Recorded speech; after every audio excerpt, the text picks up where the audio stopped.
Putain de bagnole, c'est les enfants. Aujourd'hui, on est sur une vidéo un petit peu différente parce que je voulais vous faire une présentation de voiture suivie d'un essai. Donc, pour soutenir la chaîne, c'est simple, hein.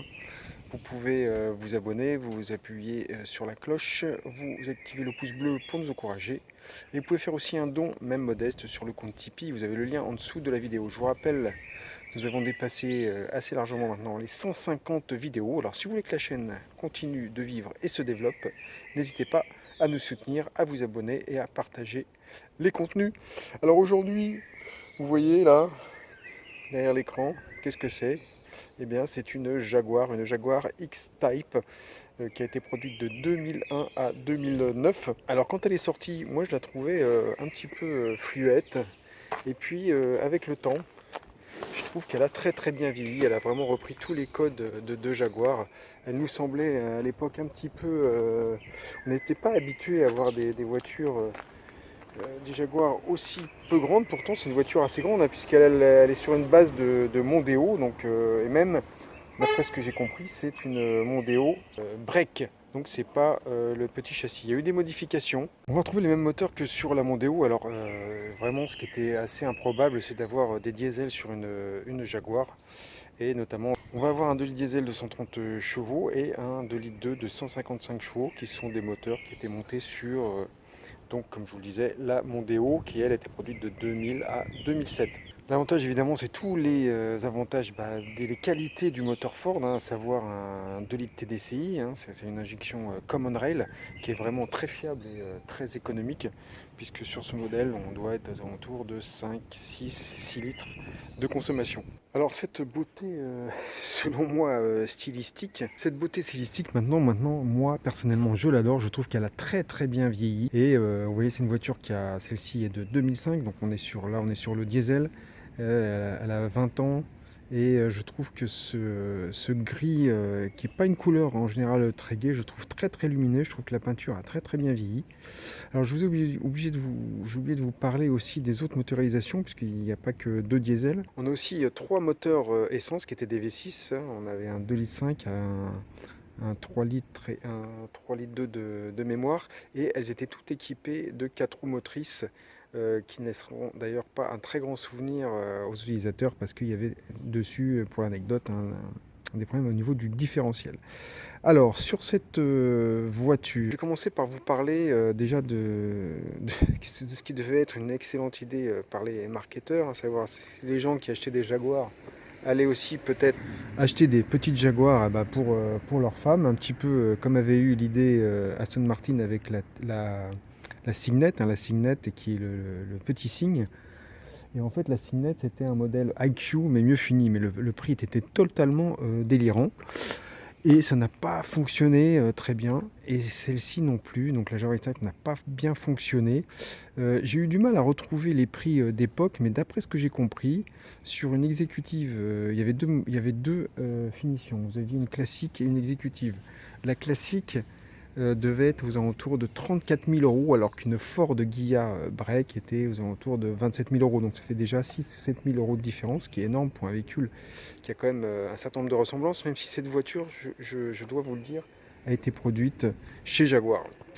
Alors, même si c'était des moteurs diesel équivalents à ceux de Ford, ils ont été retravaillés par Jaguar comme le châssis.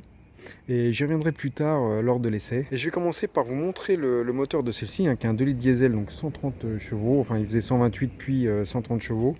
Car l'idée de la chaîne, c'est évidemment de vous donner des idées, des pistes pour l'entretien courant, pour résoudre des petits problèmes. Et j'en reviens un peu à l'histoire du marketing de cette voiture, qui au début était, semble-t-il pour eux, une très bonne idée. Et au final, va se révéler un désastre industriel, puisque nous n'aurons vendu que 363 000. C'est une voiture qui devait concurrencer une autre marque premium qui était BMW avec la série 3. Donc 363 000 véhicules, c'est beaucoup pour Jaguar, parce que c'était certainement la Jaguar qui était le plus produite par Jaguar. Mais pour ce type de véhicule, ça a été un désastre économique, puisque de mémoire, je crois qu'il perdait de 4 à 5 000 euros par voiture. Donc écoutez bien, les pertes cumulées pour Jaguar, pour cette voiture, a été de 1,7 milliard d'euros. Et ce qui ça traduira par quasiment la fin de Jaguar telle qu'on l'a connue, puisque Jaguar sera racheté par Tata en 2009.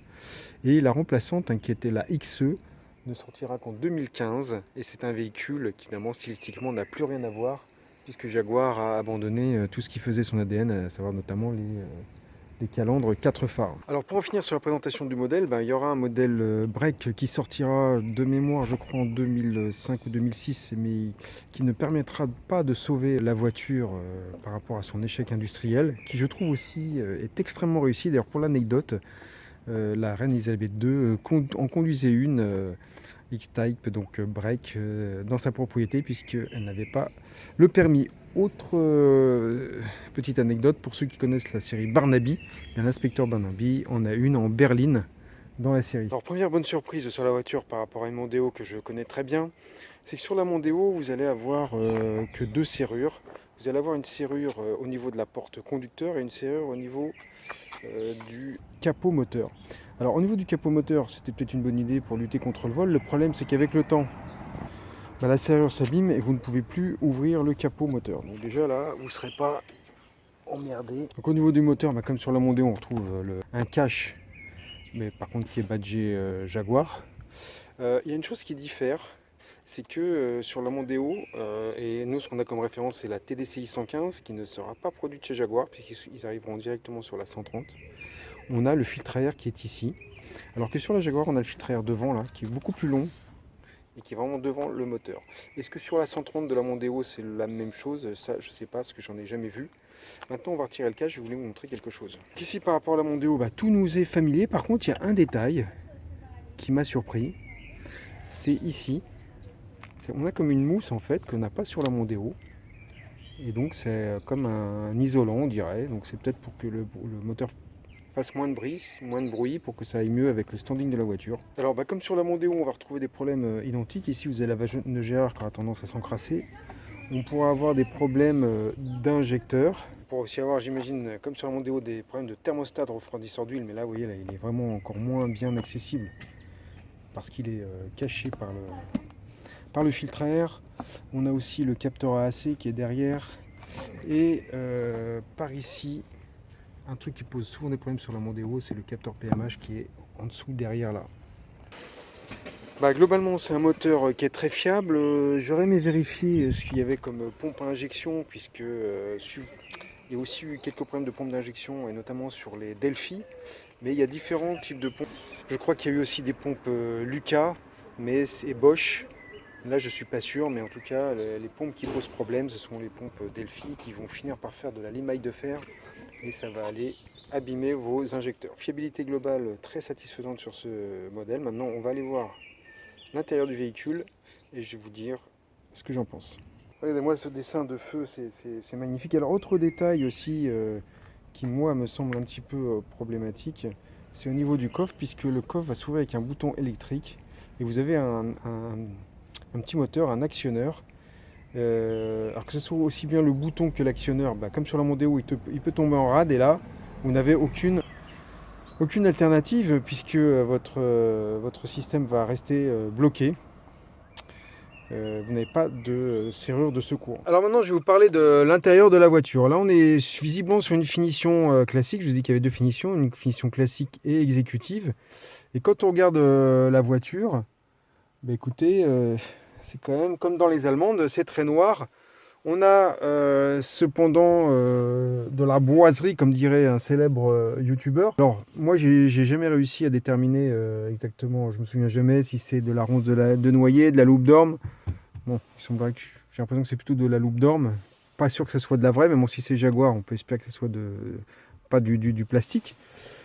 En tout cas, là, moi, je suis un petit peu déçu. Alors, pas par la voiture, mais par la finition spécifique de ce modèle, puisqu'on a un velours que demeurant est en très bon état, malgré que la voiture a déjà dépassé 150 000 km. Là, je vous montre le siège passager, mais le siège conducteur est pareil. Il est en excellent état pour le kilométrage.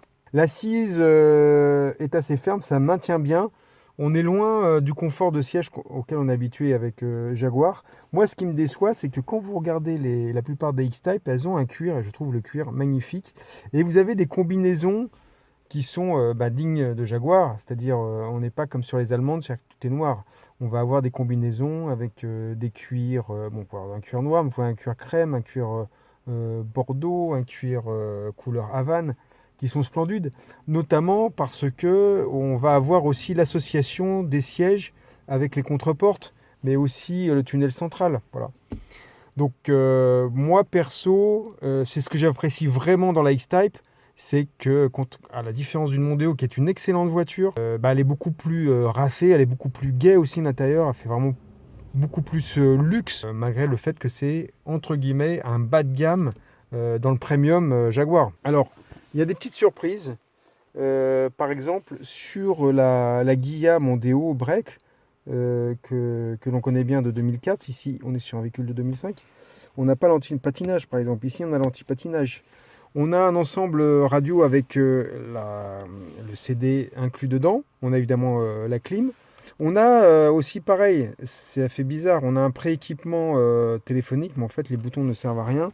On ne peut pas le coupler avec son téléphone en Bluetooth. Il semblerait que certains modèles avaient le téléphone dans bien l'accoudoir central. Et plus énervant, parce que ça fait vraiment économie de bout de chandelle. Là, on a le bouton trip. Donc, moi, j'appuyais dessus et je pensais que j'allais pouvoir avoir, comme sur la Mondeo Ghia, l'ordinateur de bord, hein, qui est assez simple en fait. Hein. Vous avez la conso instantanée.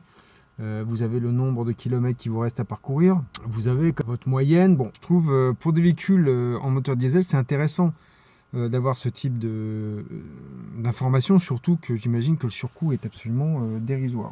En ce qui concerne la sono, moi je l'ai trouvé plutôt de très bonne qualité, puisqu'on a des tweeters et de qualité supérieure à ce qu'on peut trouver sur la Mondeo Ghia. On a aussi un régulateur de vitesse qui est mieux foutu que sur la Mondeo, parce qu'au lieu d'avoir des boutons, on a une molette et elle réagit très bien. On a aussi la commande au volant de la radio. Là, je vois qu'il y a un bouton inclus par exemple pour le téléphone. Alors, je ne sais pas s'il marche. Il semblerait qu'il faudrait rajouter un module Bluetooth qui valait, alors j'en suis pas sûr, ceux qui ont des voitures de ce type, merci de m'en informer, mais ça valait à l'époque peut-être 40 € pour avoir le module Bluetooth en option chez Jaguar. Je vais essayer de récupérer une documentation Jaguar X-Type de 2005 pour vraiment détailler l'équipement de série de la voiture et savoir quelle option. Alors il y a un autre détail de finition dont je voulais vous parler, comparé à notre Mondeo en finition Ghia toujours, hein, parce que sur une finition Trend on ne l'aura pas. Ça concerne notre pare-brise. Et moi je trouve il y a un truc génial sur la Ghia, c'est qu'on a un bouton sur lequel on appuie et en fait ça va activer des filaments qu'il y a dans le pare-brise. Et en hiver, très rapidement, même si c'est vraiment gelé et que la voiture est dehors, on va dégivrer le pare-brise et c'est vraiment performant. Alors là sur la Jaguar, on ne l'a pas. Toujours pareil, hein, c'est une finition classique. Est-ce que sur la finition exécutive on l'aura? Ça je ne sais pas. Donc à vous de me dire si vous le savez. Ou quand même, par rapport à la finition, on a quand même un volant en cuir. Et moi, personnellement, j'aime beaucoup les volants en cuir sur les voitures. Je trouve ça au quotidien très agréable à conduire. Alors petit défaut aussi courant que je voulais vous parler sur la voiture, j'ai pas rencontré ça pour le moment sur les Mondeo, c'est qu'on a le voyant d'ouverture de porte en permanence ouvert alors qu'on a fermé toutes les portes. Alors il semblerait que ça soit un problème de contacteur qui est peut-être fatigué, contacteur de porte hein, qui va savoir si la porte est fermée ou pas. Donc c'est pas très grave, sauf que quand vous allez fermer la voiture avec la clé, ça va donner 2 coups de klaxon. Et ces coups de klaxon vous signifient qu'en fait l'alarme ne se déclenche pas. Donc je vais vous faire la démonstration tout de suite. Voilà, donc je vais fermer la porte et vous allez voir ce qui se passe. Donc vous voyez que là, la voiture n'a pas mis l'alarme, donc elle vous signifie qu'il y a un problème de fermeture de porte. Qui est vraiment commun à beaucoup de voitures, même des Allemandes, des Volkswagen, des BMW, on retrouve ça chez Renault aussi, mais même des Jaguars, depuis très longtemps, elles ont ce souci. On va retrouver ça aussi sur des séries 7 très haut de gamme la fin des années 90, début 2000, hein, je pense à la BMW E38. Et vous avez deviné le défaut, c'est le ciel de toit qui se casse la gueule. Donc là, on va faire une réparation de fortune ici. Mais le problème, c'est le coût. Le coût, il faut bien coûter, si vous le faites faire par un sellier. Alors si vous avez des bons tuyaux, partagez ça avec nous sur la chaîne, mais il faut bien compter 400 €. Après, on peut le faire pour soi-même, je pense, pour une centaine d'euros. Il faut arriver à... Ce qu'il faut savoir, c'est que le ciel de toit est fixé sur une... Il y a une mousse en dessous, je vais vous la montrer. Et cette mousse doit prendre l'humidité, se désagrège au fil du temps, et c'est pour ça que ça tombe. Mais c'est fixé sur une coque. Alors je pense que cette coque, en général, c'est une coque en fil de verre. Donc on enlève la coque. Il faut arriver à la faire passer par... apparemment, c'est la porte arrière droite. On doit pouvoir la faire passer en la pliant. Il faut faire gaffe de ne pas la casser. Et après, on peut le refaire, mais ça quand même, ça demande pas mal de temps. Pour quelque chose qui est globalement pour l'esthétique et qui n'empêche pas d'utiliser la voiture au quotidien. Voilà, donc j'ai fait je pense un tour à peu près exhaustif. J'ai certainement oublié un certain nombre de détails comme celui-là. Et si je reviens sur le design, on a un design, je trouve, très dynamique, très félin. Et la voiture a un design à la fois sport qui lui donne toute sa classe et son élégance. Et légèrement féminin. Donc, comme je suis à l'arrière, j'en profite pour vous montrer la mousse. Hein. Vous avez vu comment ça se décolle. Donc je pense que ça va pas être trop compliqué pour mettre... la mousse est quand même bien restée en place. D'habitude ça se désagrège vraiment, ça fait comme une poudre. Hein. Là c'est pas le cas. Et je pense qu'on va pas avoir trop de difficultés à mettre les aiguilles. Voilà, on a planté quelques aiguilles. Déjà, ça nous permet de bien voir la lunette arrière. Et je sais pas si vous le remarquerez, mais en tout cas, la lunette arrière, déjà, elle est pas très grande. Donc si en plus, on n'y voit que dalle, c'est pas terrible. Là, avec quelques aiguilles, bon, le résultat est, on va dire, satisfaisant. On a permis de refixer un peu notre ciel de toit. Là, la luminosité est pas super, donc j'essaie de vous mettre un petit peu de lumière pour qu'on voit mieux.